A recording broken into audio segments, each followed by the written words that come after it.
Hello guys, welcome to my YouTube channel journey of NEET with Nishant. तो आइए हम लोग आज cell the unit of life को आगे बढ़ाते हैं और पढ़ते हैं cell envelope and its modification. इससे प्रीवियस लेक्चर में हम लोगों ने पढ़ रखा था प्रोकैरियोटिक सेल के बारे में। ठीक है, जो भी बच्चे नहीं पढ़े हैं वो जाकर पहले पढ़ लें, उसके बाद यहाँ से शुरुआत करते हैं। चलिए पढ़ते हैं cell envelope and its modification. Most prokaryotic cells, particularly the bacterial cells, have a chemically complex cell envelope. Cell envelope क्या है? कॉम्प्लेक्स है यानी जटिल है। ठीक है, क्योंकि इसमें 3 लेयर्ड होते हैं, ग्लाइकोकैलिक्स, ठीक है, सेल वॉल और प्लाज्मा मेम्ब्रेन। ठीक है, तीनों देखिए, मैं एक रफ डायग्राम से आपको एक्सप्लेन करूंगा, आपको समझ में आ जाए। पहला क्या होगा? ग्लाइकोकैलिक्स हो गया। ठीक है, दूसरा क्या हो गया? दूसरा क्या हो जाएगा भाई? सेल वॉल हो गया, दूसरा सेल वॉल हो गया। ठीक है, और मैं आपको समझाने के लिए कलर चेंज कर रहा हूँ। तीसरा क्या हो गया? Plasma membrane. ये ग्लाइकोकैलिक्स हो गया, ये क्या हो गया? सेल वॉल हो गया, और ये क्या हो गया? Plasma membrane. तीनों क्या है? तीनों का अलग अलग फंक्शन है, लेकिन एक यूनिट की तरह काम करता है प्रोटेक्शन का। किस चीज़ का काम करता है? प्रोटेक्शन का काम करता है। वही एनसीईआरटी लिख रही है, हमें इससे ज़्यादा कुछ पढ़ना ही नहीं है। देखिए ये जो है ग्लाइकोकैलिक्स, देखिए नाम में ही सजेस्ट है ग्लाइको का वर्ड में होता है ग्लाइकोजेन, यानी कि पॉली, यह पॉलीसैकेराइड से बना होता है। पॉलीसैकेराइड्स हमें लिख लेना है, आप लोग लिख लीजिए। पॉलीसैकेराइड से बना हुआ होता है, पॉलीसैकेराइड्स।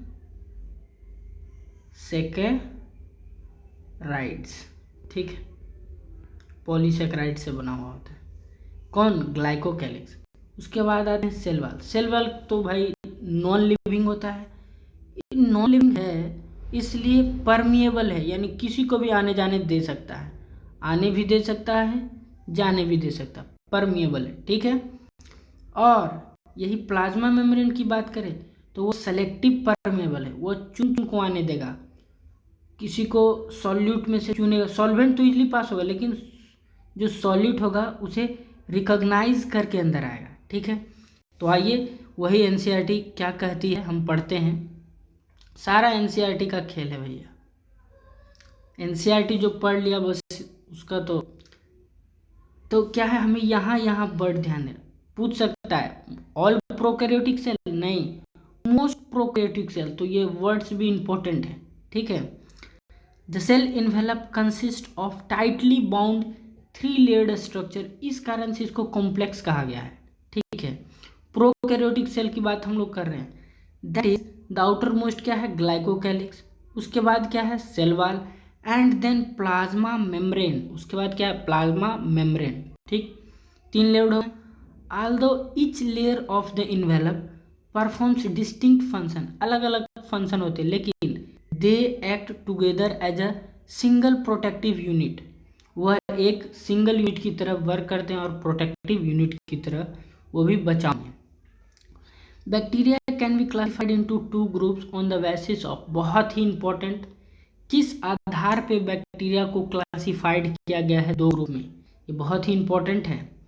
आपको लग रहा होगा कि इंपॉर्टेंट है, अरे यार पूछेगा 2 ग्रुप में, किस ग्रुप में बांटा गया, कितने ग्रुप में? 2 ग्रुप में, बट ये नहीं पूछता है किस आधार पे बांटा गया।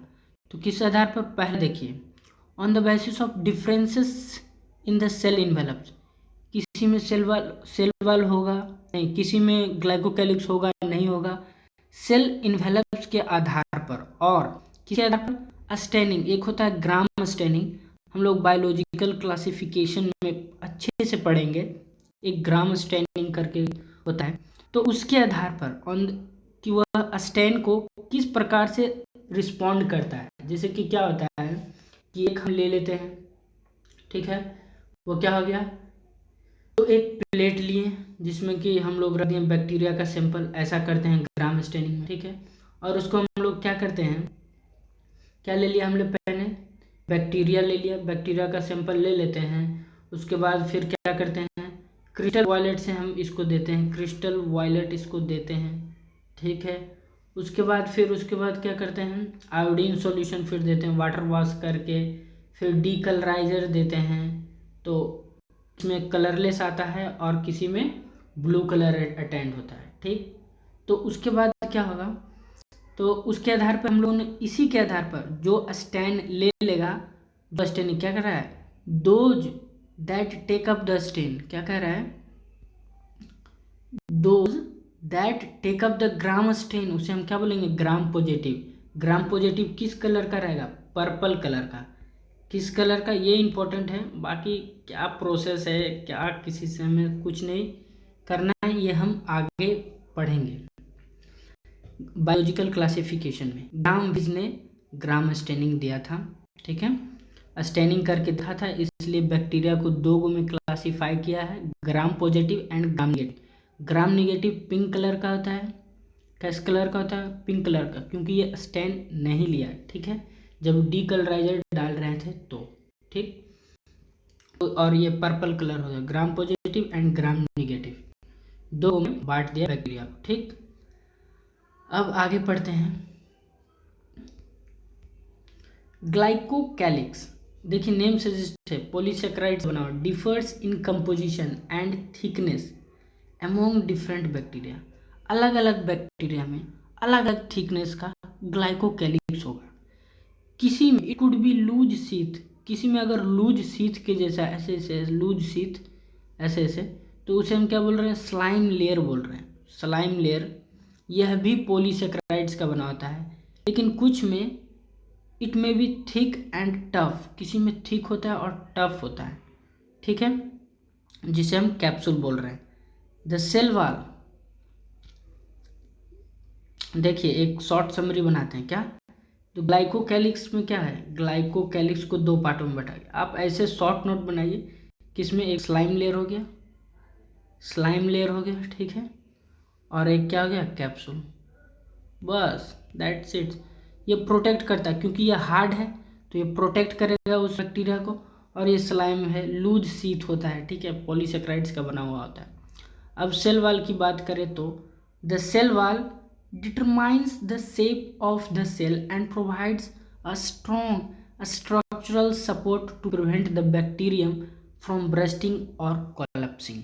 देखिए सेल वॉल क्या करता है, सेल वॉल तो नॉन लिविंग है इसलिए, और हार्ड भी है, इस कारण से स्ट्रॉन्ग सपोर्ट देता है सेल को, ताकि वह बैक्टीरिया को ब्रस्टिंग होने से बचा सके। और ये परमिएबल होता है क्योंकि ये नॉन लिविंग है, आने जाने दे सकता है, ठीक।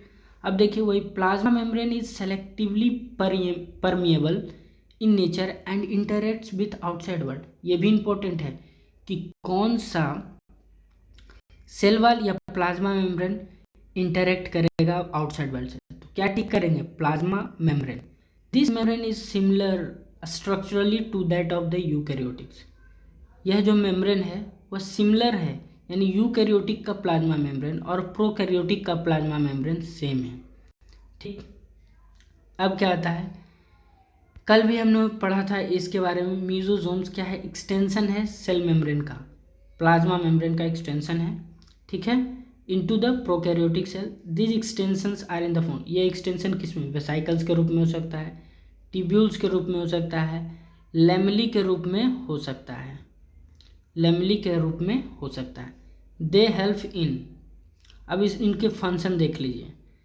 मीजोजोम के फंक्शन क्या है, मीजोजोम्स के फंक्शन क्या है, मीजोजोम के फंक्शन सेल वॉल फॉर्मेशन में पहला, DNA replication and distribution to daughter cell दूसरा हो गया। दे अल्सो और चीज़ में मदद करता है, जैसे रिस्पायरेशन हो गया, सिक्रीशन प्रोसेस में हो गया, to increase the surface area. देखो ऐसा एक्सटेंशन हो रहा है तो इससे सरफेस एरिया बढ़ रहा है। The plasma membrane and the enzymatic content भी होता है, ये भी इंपॉर्टेंट है। In some prokaryotics like cyanobacteria, cyanobacteria एक प्रोकैरियोटिक है। There are other membranous extension into the cytoplasm, इसमें एक्स्ट्रा अदर सब बैक्टीरिया में क्या होता है, मिजोजोम्स होता है। इसमें कुछ और एक्सटेंशन है जिसे हम क्या बोल रहे हैं, क्रोमेटोफोर्स। इसमें क्या होता है, पिगमेंट होता है, विच कंटेंट पिगमेंट्स, ठीक है। और हमारे में क्या होता है, यूकैरियोटिक सेल्स में क्या होता है, क्लोरोप्लास्ट होता है, ठीक है, जिसमें कि पिगमेंट होता है। अब आगे चलते हैं। बैक्टीरियल सेल्स में बी मोटाइल और नो। बैक्टीरिया के सेल मोटाइल भी हो सकते हैं और नॉन मोटाइल भी हो सकते हैं। यदि मोटाइल होगा तो उसमें क्या होगा, फ्लैजेला होगा, ठीक है। बैक्टीरिया शो ए रेंज इन नंबर, यानी कि bacteria show A range in number and arrangements of flagella. Flagella का अरेंजमेंट अलग अलग होता है बैक्टीरिया में, किसी में एक होगा, किसी में फ्लैजेला होगा ही नहीं, तो वो क्या होगा, नॉन मोटाइल होगा, ठीक है। तो क्या होता है, जिसमें देखिए, जिसमें एक रहता है फ्लैजेला, उसे हम क्या बोलते हैं, मोनोट्राइकस। क्या बोलते हैं, मोनोट्राइकस। ये सब इंफॉर्मेशन के लिए आएगा नहीं, ठीक है। और जिसमें क्या रहता है, दोनों साइड फ्लैजेला रहेगा, दोनों साइड फ्लैजेला रहेगा, उसे हम क्या बोलेंगे, एम्फीट्राइकस, एम्फीट्राइकस, ओके। और किसी में क्या रहता है, बंच में, गुच्छे के रूप में रहता है, ठीक है। ये ऐसे ऐसे ऐसे ऐसे ऐसे ऐसे फ्लैजेला रहेगा, ठीक है, तो उसे हम बोलेंगे लोफोट्राइकस। क्या बोलेंगे, लोफोट्राइकस, ओके। आप लिखते चलेंगे, एनसीईआरटी में ही लिख लेना है, लोफोट्राइकस हो गया।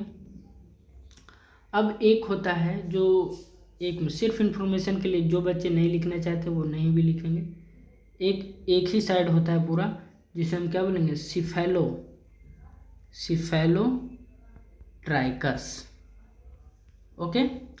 और दूसरा क्या होगा, एक लास्ट है जो कि सारे पेरीफेरी पर ऐसे ऐसे रहेगा, ऐसे ऐसे ऐसे, उसे हम क्या बोलेंगे, पेरीफेरी पर है तो पेरीट्राइकस, ओके। ये सब इंफॉर्मेशन के लिए था। तो वही एनसीईआरटी में देखिए लाइन दे दिया है, range in number and the arrangements of flagella. Bacterial flagellum, ध्यान दीजिए, बैक्टीरिया के फ्लैजेला का बोल रहा है, फ्लैजेलिन प्रोटीन का बना हुआ होता है, composed of 3 parts, filament, hook and vessel body. 3 parts होते हैं बैक्टीरिया के फ्लैजेला में, ठीक। The filament is the longest portion, उन तीनों में से फिलामेंट सबसे लंबा होता है और सेल के सरफेस से ही निकल के आता है, ठीक है। बिसाइड्स फ्लैजेला, फ्लैजेला के अलावा पिलाए, जो कि सेक्स पिलाए, जो कि पिलीन प्रोटीन से बना होता है, वो कौन बनाता है, एक प्लाज्मिड बनाता है, ठीक है। एंड हम लोगों ने पढ़ रखा था इसके प्रीवियस लेक्चर में, pili and fimbriae are also surface structure, ये भी पिलाए और फिम्ब्राई दोनों ही सरफेस स्ट्रक्चर्स हैं, ठीक है, of the bacteria, but do not play role in motility. ये दोनों मोटिलिटी में रोल। अब एक क्वेश्चन देते हैं, फ्लैजेला दिया हुआ है, फिर दिया हुआ है पिलाए दिया हुआ है, ठीक, और फिम्ब्राई दिया हुआ है, तो इसमें से बोल रहा है, और एक दिया हुआ है, क्या चीज़ बोल रहे हैं हम, नन दिया हुआ है, तो इसमें से बोल रहा है कि कौन मोटाइल होगा, तो हम फ्लैजेला मारेंगे, ये दोनों तो होगा ही नहीं, ठीक है। तो ऐसे ऐसे क्वेश्चन भी आ सकते हैं, हमें सिर्फ भारी भारी क्वेश्चन ही नहीं करने, हमें हल्के क्वेश्चन पे भी ध्यान देना है, ठीक है। तो surface structure, the pili are elongate, क्योंकि देखिए do not play role in motility, ये एनसीईआरटी ही हमारी कह रही है। पिलाई आर इलोंगेटेड ट्यूबुलर स्ट्रक्चर होता है, मेड ऑफ स्पेशल प्रोटीन, वो कौन सा प्रोटीन है, पिलीन प्रोटीन, ठीक है। The fimbriae are small bristle like fibres sprouting out of the cell, ये क्या होता है, ठीक पेरीट्राइकस के जैसा ही होता है, लेकिन ये मोटाइल नहीं होता है, ठीक है, ऐसा ब्रिसल लाइक स्ट्रक्चर होता है। इस बैक्टीरिया देर आर नोन, कुछ बैक्टीरिया में इसे जाना जाता है, वह अटैच करता है बैक्टीरिया को to the rocks, streams and also to the host tissue.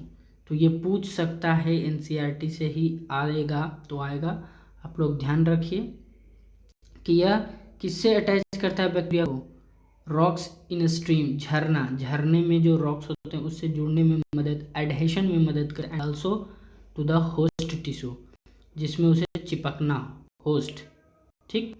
तो यहीं पे हम लोग एंड करते हैं। अगले लेक्चर में हम लोग राइबोसोम्स एंड इंक्लूजन्स बॉडी से आगे बढ़ेंगे। ठीक है, तब तक के लिए आप एनसीईआरटी हमारे पढ़ने के बाद भी आप एनसीईआरटी पढ़िए। ठीक है, जहाँ आपको समझ में नहीं आता रिवाइंड करके देखिए, एनसीईआरटी मस्ट है। ठीक है, तो पढ़ते रहिए। All the very best.